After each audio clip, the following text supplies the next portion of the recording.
Hey everyone, welcome back. It is Lucid, and I'm joined once again by Maryland. Howdy, gamers. Howdy, gamers. So Maryland, where are we? You want to tell us where we are in the series? Well, I think we should review that little discussion we had after we finished recording, which was we're in a very interesting situation diplomatically and strategically. We now have, in my opinion, 5 nations with a shot towards the win. And of them, 3 of them are roughly comparable with a slight advantage to Vanheim. The other 2, Ulm and Ashdod, are just cleaning up and now have an opportunity to sort of build themselves towards still in the game as other than a spoiler. Right.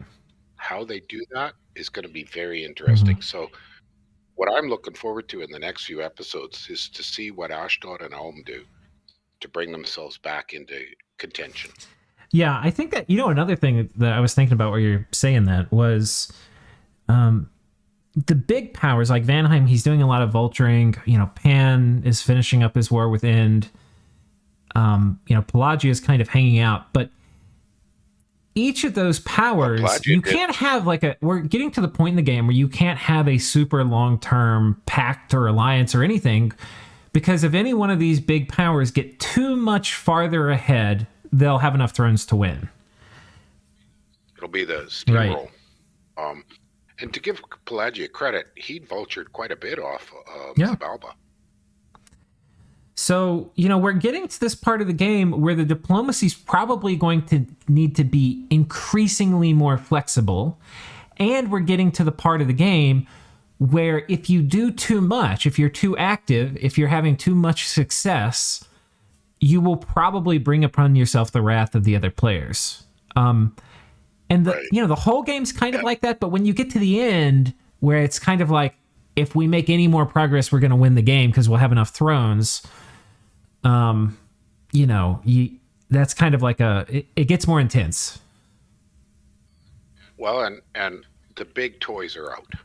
Yeah. I mean, there's the big toys all over the place. There's super combatants. There's op-end magic spells. There's highly boosted, multi-booster magi, big magi, wandering around all over the place. So, yeah, it's definitely, I would call this late game. Yeah, and we're getting close to the point too where flames from the sky and stuff can start coming out. Ulm's talking about casting that, and what that means is there's all these incentives now to kind of not do too much. If you're big, well, doom stacks are going to get smacked silly if you overdo it. So it's like the incentives to go do too much and have a big fight are kind of low, because unless you can do that and turn it into a win, you're going to win yourself a lot of aggression from the other players. And pulling off some of these big things can be really hard now too, because there's so many ways you can get punished. You get cheesed by super combatants, you can get flames from the sky, there can be all sorts of late game magic stuff where you can get master enslaved or something. There's just a bunch of things. Well, and we might see Tartarians roll out. We haven't seen any yet, but we might be there. Yep. All right, so I got a message from Pangaea. You want to flatter us by reading it? I will do this. We're going to try to take 2 big fights this turn. What's interesting is that these are both gimmick armies rather than kill armies.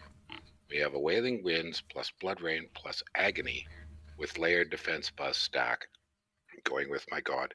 Oh, wow. Okay, so the bugger with Blood Rain is it makes everybody run, and Agony kind of splatters all over indiscriminately, making everybody run.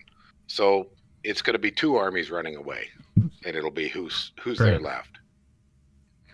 And we have a fatigue stack trying to intercept his other large army in the northeast.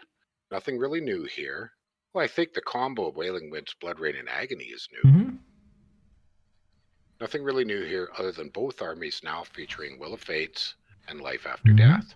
The latter is actually pretty cool against the Pyre Vortex thing, since soulless are lifeless and therefore immune to the vortex, to the soul vortex effect, and will stop giving reinvig to the slaves.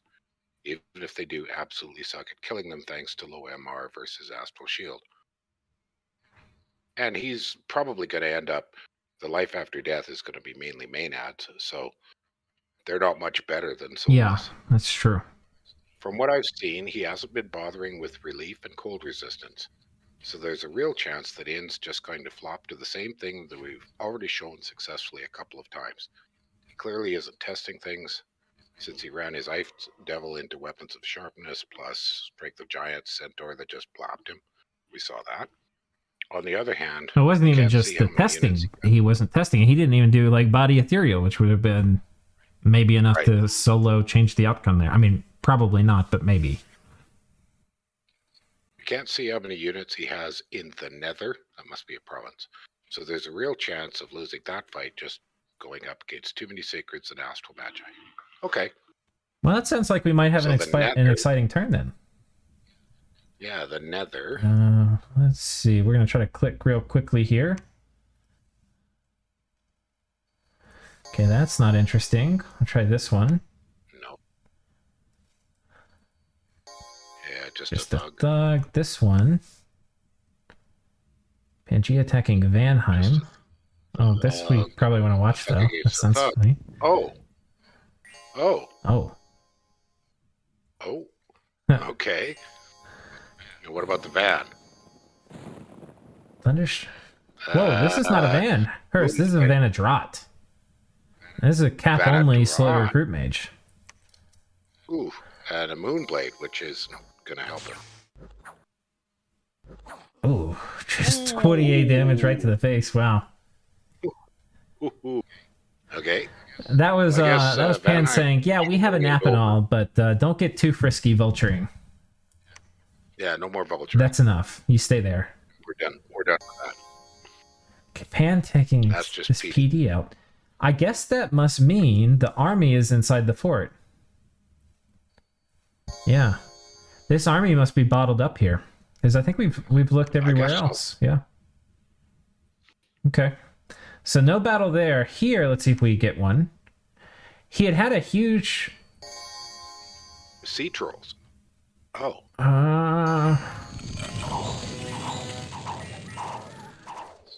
I'm assuming he's using them as astral bait. I don't understand this. Phoenix Pyre. Okay, so I think we've got... No, he does it on this guy. It's not even on a communion. Maybe this... Has the sub done the Phoenix... the weird thing with the communion? I don't... And then this guy's doing... What? No, I think that was the original player, J-PAP, Okay. was doing the Soul Vortex blinking Yeah, okay. communion shenanigans. So he's got Will of Fates, which is great. But this is a bunch of garbage with Will of Fates. And also, he doesn't have poison resistance. And by the way, if one way to get past luck is poison damage. Because the luck won't block you taking... Like, if you get... Like, this tile has been hit by poison. The luck isn't going to block luck the poison is damage blocked. coming in. It will only block the poison damage as it's applied if it kills you. So... But you're still poisoned, and so you'll take another tick of Exactly. poison damage after the Yeah. luck is dead. So essentially, Foul Vapors doesn't give any shits about Will of Fates. Yeah. Yeah. Yeah, this is a bit of a wipe. There's just... That's a lot of magi. And they're gonna die. I mean, this is going to be a brutal massacre. I mean, there's some things I like. Like, there's a lot of... this is the Wailing Winds thing. Stack. Not the fatigue play. I like the elementals. But it's like, to fight this army, maybe if you had 20 elementals, it would be really interesting. But look at, he's got Maynards already to the Yeah. back line. Well, that's why I was saying you And need like trolls. 20 elementals, not 4. But Yeah, because as soon as the magi are dead, the elementals will melt. yeah, No more magic leadership, and... Wow, this is a wipeout. I mean, I'd be... Look at the Oh my numbers. God. Yeah, so we lost... Huh. He lost He lost all main lads. Yeah. Turned him into Solus too, which is kind of an upgrade. Because you can patrol with Solus, I think. Even the sea trolls survived. Dude, this is an upgrade. He's got patrol chaff now. Yeah. Oh wow. 1, 2, that's 4, 5, 6, 7 magi dead, including an expensive naiad. Yeah. And you said the Abbot Magus. These are cap only, yeah. Oh.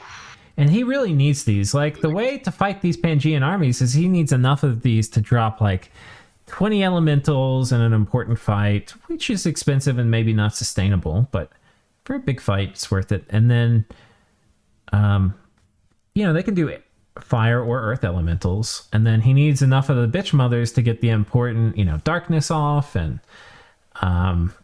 Serpent's Blessing and Relief and the other things he needs the bitch mothers to cast.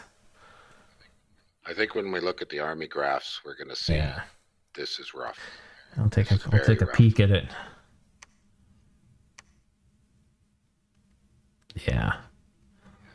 Yeah. So that's about a quarter of his entire army, and he lost a bunch last time. And he's got one army we know stuck up by Vanheim. Yeah. Unless he gatewayed it out, which he may have. It kind of reminds me of like if you play a Dota game or something, the Defense of the Ancients like an arena. You get to a point where you've lost, like you're in an unwinnable position, your chance of winning is like 0% or 1%, but you still have to play for like 15 more minutes. And the team will just like agonize over every decision that happens and how bad the people on their team are when they're doing something where essentially it's like whatever you did, it was unwinnable, And like it's already over. And we're kind of going to have to do this to end. Right. Like, I don't know, like if we have to talk about it, like, oh, he didn't bring enough mages or have enough things. Yeah, he didn't bring enough mages or have enough things and he got wiped. But like, he doesn't have enough mages because they weren't there when he subbed into the position at all, so. I think that's the thing we don't see is just how many magi he has lost to assassinations and charms and seductions. I think it's a lot more than we gave account for a while. I suspect that he's just without a mage core. So we'll click around here and make sure I didn't miss anything important because I'm very good at missing these pan end battles. Yeah, I think Pan's second army he was talking about didn't fight, so we just saw the one. I didn't see the Blood Rain, and I didn't see the... Let's see if he did do Blood Rain here, because he said he was going to do Blood Rain and Agony spam. He's got Blood Slaves. Yeah, there's Blood Rain. There. Oh, he did. Okay. But he killed him, so he didn't need the fear play, because he just wiped this army before it could run away. I don't think hardly anything ran away for Ind. Yeah, I mean, it didn't even get a chance to. It got killed so damn fast. And I didn't see Agonies go I don't up. See any going. He's too far away. Oh, there went an Agony. Oh, there's... I wonder if we can see the cloud effect from it. Yeah, I see some... I can't really tell. Reddish, cloudy things. Maybe here? Kind of in the center. That was an Agony right here. That was an Agony. Yeah. There you go. Okay. Of course, Maenads are not bad for Agony because they're going to berserk. Yeah, that's true. Yeah. Okay. All right. Now his other fatigue play didn't. Yeah, it didn't execute. So. Okay. So not much to see there. And then this was a battle against. Oh my goodness. Okay. Well, that's where the army went. Let's see what Vanheim says before we watch it. Okay, yeah. Really too bad you can't see assassination battles. Xibalba tried to assassinate with his assassin prophet with a greatsword and a water bottle. He went up against an ungeared Van Jarl and lost. It was amazing to watch. His rather large army showing up next to the throne was unexpected. I tried to reach out to him to prevent an attack, but never got an answer. So I'm moving as much stuff as I can in to defend it. And he had a very meager thing on top of that throne. He had taken it with a magic face thug, and then he moved in eagles and siege chaff to siege it. And So because he never got an answer, he assumed there was going to be an attack coming, and so he went and moved a proper army in. Oh. And I can see, he had tried to buy the throne off End refused, and then he went and said, okay, I'm going to take it. Well, End was probably not happy about that, and as we were talking last episode, it's like, what do you do with that army? That army can't really fight Pan. There's a ton of Pangaean stuff there. There's Vanheim sitting there taking your throne. Like, what are you going to do? There's no right moves. And it looks like he decided to fight Vanheim. Okay. Okay, well, that's not it. No, we saw that was this one. This one is, I think, the one. Yeah, here we go. So a few devils. So he's got a big line of dudes with a bunch of point buffers here at the front. He's got some slaves and some magi back here. This is the biggest army we've actually probably seen and deploy in 15 to 20 turns, including the other player. Yes. Yes, and that's actually a significant number of magi. If you hit the F1, can we do a quick check count? Yeah, I mean, this is going to be at least 18 or something. That's a lot. And then... Yeah. That's a lot of Anadrots. I keep forgetting he's got Shadow Seers too. I'm so goddamn jealous. Yeah, and there's 3 bitch mothers. Okay. And now part of his bless though, because one of the big components here is going to be lightning damage. He's got 10 shock resistance on his bless. Yeah. It'd be interesting if the targeting for these prefers. No, it doesn't mind. It's still going to target them. Ooh. Well, this is a little strange. I was expecting him to do a big, long round of point buffing here, but instead he has him doing communions. Maybe he's doing the vortex thing. That could be. Communion master, 15 slaves. 15. He only brought 20 mages. Like, what is he doing? Why would you make 15? I think he's going to buff them like crazy and hope they hold the line. I wonder if one's died. That's my guess. None have died.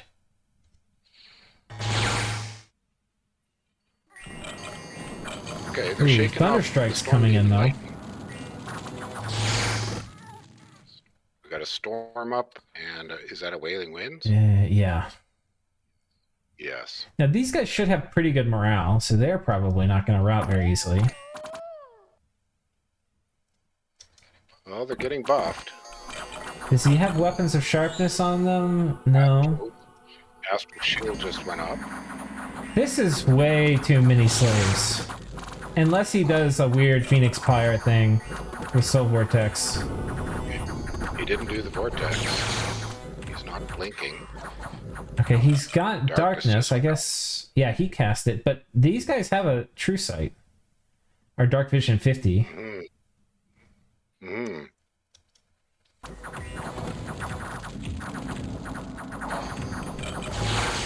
Interesting trick. I just noticed the Great Eagles are fairly safe because the storm's up, so they can't fly. And also got some gifts from heaven coming. He's got Fog Warriors too.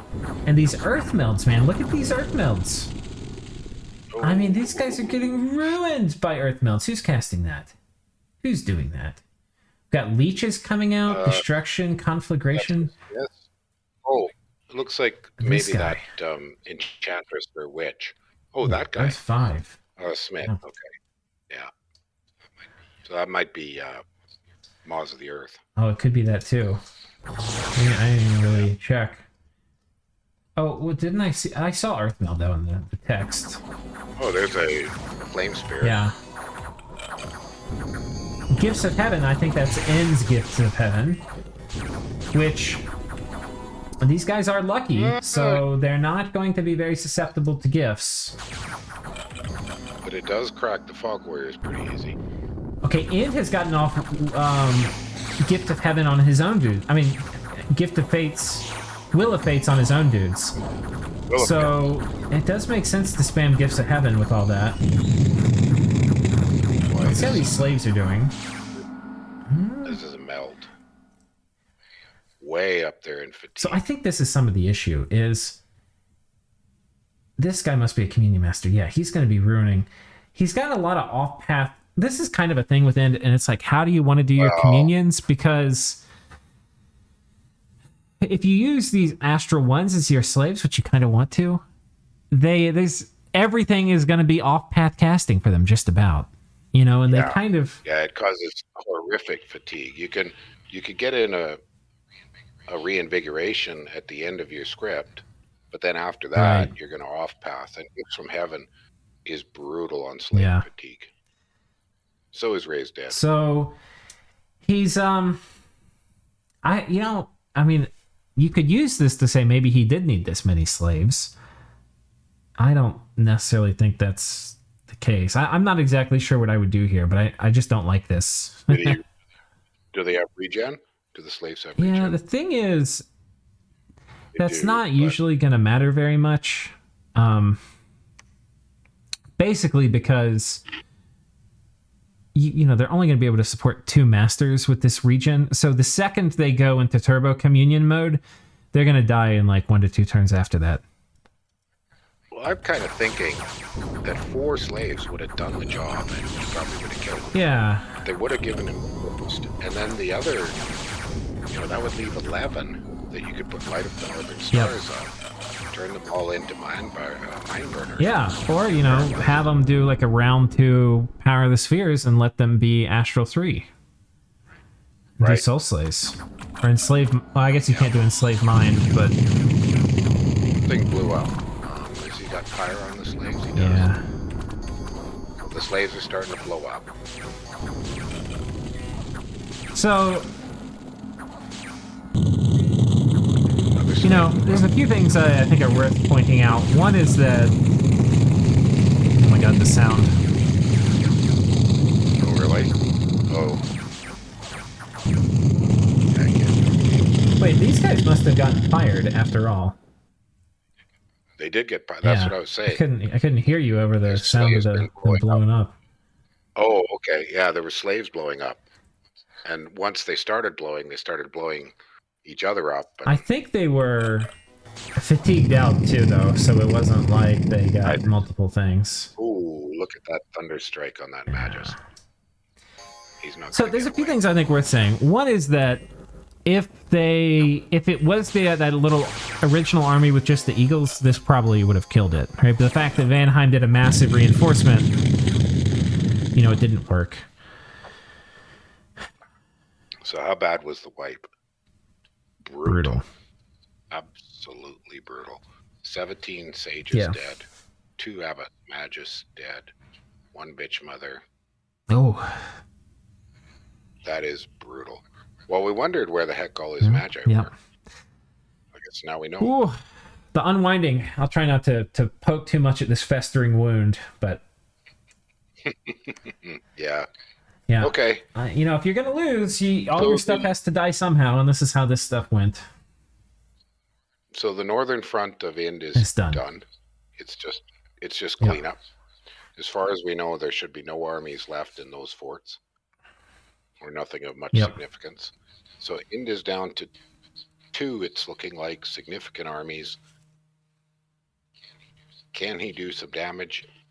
Tough to say. Yeah. Some of these plays by Pan could be complete stack wipes. Yeah, I mean, the question is like, what is really going to happen here?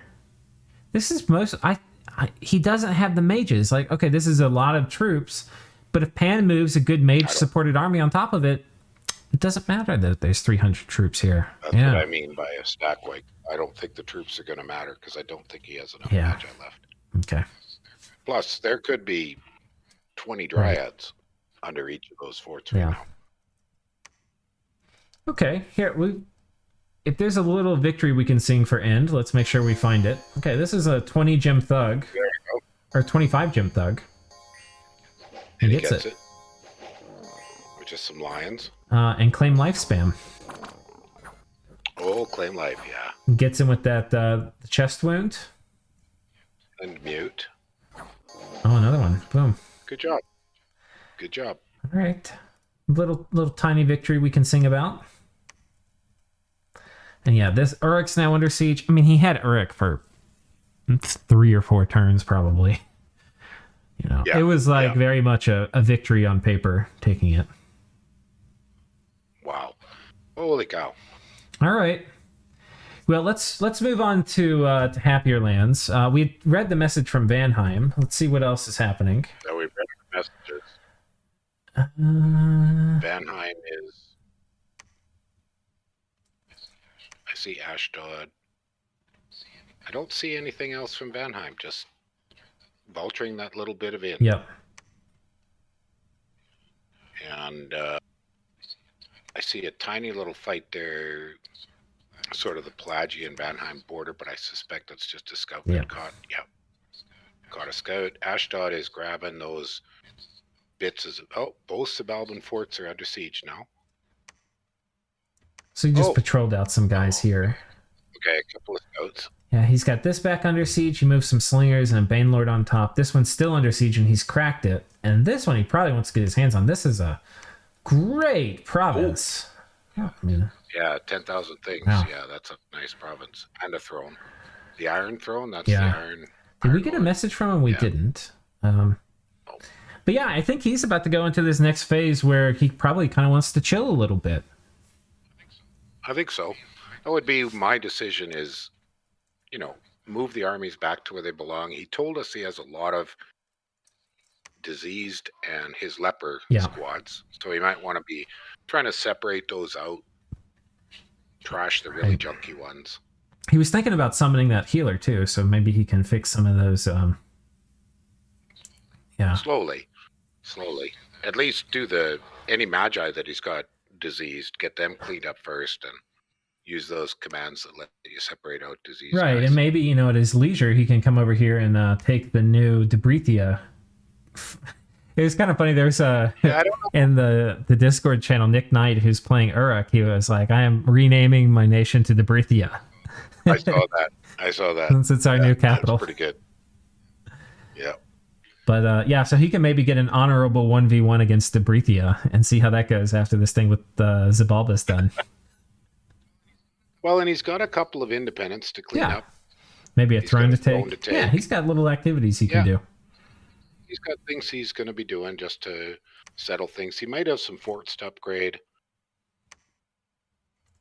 Oh, another monster boar. There's a lot of monster boars this game. Everybody looking at Pangaea. Yeah, there are. Yeah. All right, I got to take a quick break. Sorry about that. Be right back. So I think we're actually getting close to being done for the episode. We need to look at Ulm and Ctis. I think that's the main thing we have left. So this fort is cracked. I don't see any battles here, actually. Except,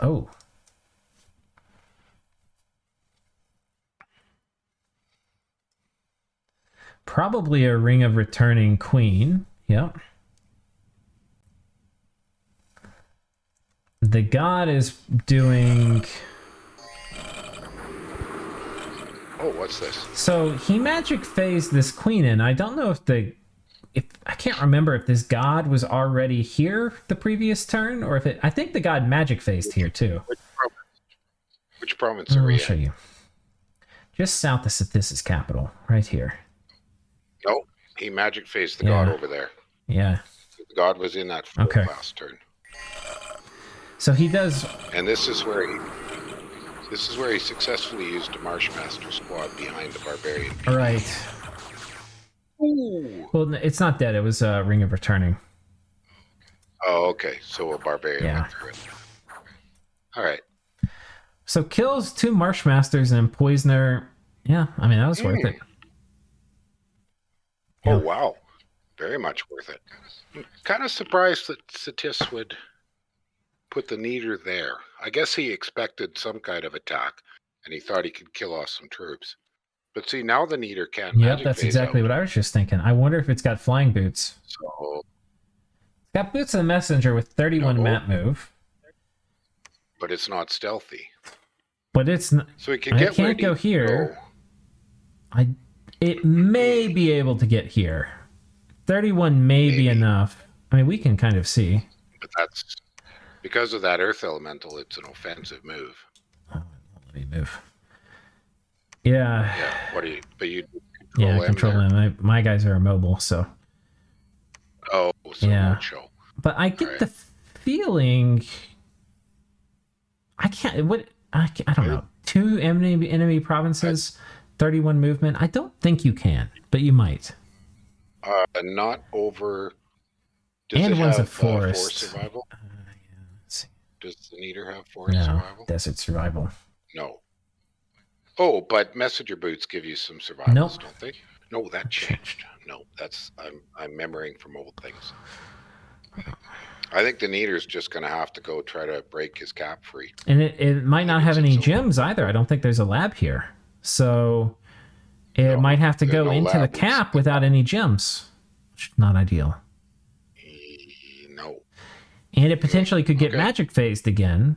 And if it gets a magic phased and it gets sent home, then it can't be anywhere. It's just going to be sitting inside the cap of Ctis. Well, that kind of sums up that magic phase. Well, no, Alm didn't know the Neater would be there. So that's an interesting result.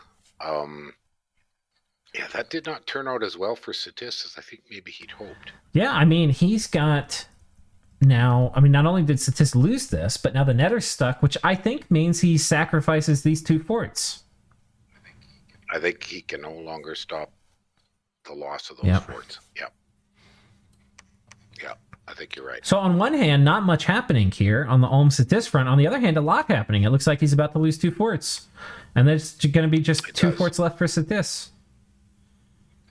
One thing related to Ulm, do you see any other elemental royalties sitting in any of those armies that are an Iron Angel? No elemental royalty here. None here. Not there either. So we're expecting him to get the King of Flames because he said he would. I think he's going to use as a Flames from the Skycaster, which that's what he said. I don't see it yet, but there's a lot of forts to check. Don't know if we're going to check all of them, but okay. Queen of Thunder. Queen of Thunder. So he's got 2 air. Well, this is the one that went back home. So. Oh, that's right. You're right. We know that I think Pelagia has one of them. She has an air queen. Fire Kings? Here. Oh, yeah, we saw that. Oh, he's got some tree lords. Yeah, an Undying Tree Lord. And a Troll King. And a Fairy Queen. Yeah. Some of this is starting to smell like the Wish Factory's coming up. I mean, not it's coming online, but it's starting to pay dividends. Like, we can see a lot of gems in this army. You know, Fairy Queen, Dying Tree Lord, Troll King. 55 for a Troll King, 40 for a Fairy They're sitting in a Wizard Tower. Tree Lord is there's 35. Yeah, that's there's some hints that there's a lot of gems in the Pelagia pockets. Yeah, there sure are. Well, I think we might be close to a short turn. Yeah. Because there's not a lot more to talk about. No, there's not. So, yeah, I think we're in this phase still, you know, the closing thoughts, where wars are winding down. And as wars are winding down, we're entering the true late game, where people are close to winning, where all the late game techs are online. Yeah. Well, we know that Vanheim has built Bishop Fish. I'm sure he's going to shade mail them, put flying boots on them so he can move to any thrones he needs to claim. I would expect Pelagia also has Bishop Fish ready in case there's thrones to claim. And they don't see any reason why Pangaea, I don't think, could do Bishop Fish because he doesn't own any pawns anymore. So let's take a look at this before we close out, because it'll be a short episode, but let's see how maybe next turn we'll look at the Pangaean path to a throne rush. This turn, let's look at the Vanheim path to a throne rush. He needs 8 thrones to win. He has 3 currently. Right, he has the throne of bureaucracy, the throne of life, and the throne and the silver throne. So this. But this is the silver throne. This is the throne of life. That's claimed. This is the throne of bureaucracy. That's claimed. So he just took a new one from right. End. That is over here, yet. And this is the throne of eternal suffering. He has not claimed that, so that'll be 4. Okay. He needs 4 more thrones to win. So one could be this one. One could be this one. Yes. One could be this one. This Pelagian, or this Indie throne near Pelagia. And one could be this one. Of Ashdod. So a throne rush would require him to fight a lot of different nations. Yeah. I mean, well, yeah. And there's the one that, if he, for example, chose Ulm, he could get 2 thrones from Ulm. Wait, this one and what's the other one? The one Ctis owns that is about to lose straight south. Yeah, a war with Ulm, he could... Oh, yeah. Yeah, a war with Ulm would net him these 2, potentially. So that brings him up to 6. So without picking a fight with everybody, he'd have to take the other 2 from Pelagia, I think. Yeah. So it'd be the independent one there and the one that Jotun had straight north of there. That would be 8. That would be 8. Pick a fight with Pelagia, pick a fight with Ulm, and he could potentially get 8 thrones. Yeah. Otherwise, he's got to pick a fight with Pan. So picking a fight with Pan, he would get this one. Not that one. That one's still. There's not a lot of thrones left for him to get with Pan. No. The distances are getting pretty large. Like, nearby thrones are the Ulmish and Pelagian ones. The other ones, he's got to push it quite a distance. Or Ashdod, I guess. But that's if he goes after Ashdod, he could potentially get these 3. 2, 3. I mean, that is a play, is come over here and kill Ashdod, and if you win, you get these 3 and you potentially get access to this one. However, I don't know. I guess it's the case wherever you go. There's a lot of places for people to attack you. You know, like Pelagia, and imagine trying to hold these 4 thrones with Pelagia and Pan trying to kill you. That sounds horrible. I would sum this up that an instant throne rush is still pretty far from happening. You're not gonna throne rush in this position, in my opinion, with Vanheim against Sai playing Pangaea and Arco playing Pelagia. It's just, you're not close enough yet. No. Okay. All right. Thank you for joining me, Maryland. Well, next turn, I think good idea. Next turn we'll kind of do the analysis on throne potential for Pangaea. Sounds good. See you guys then. Bye, everybody.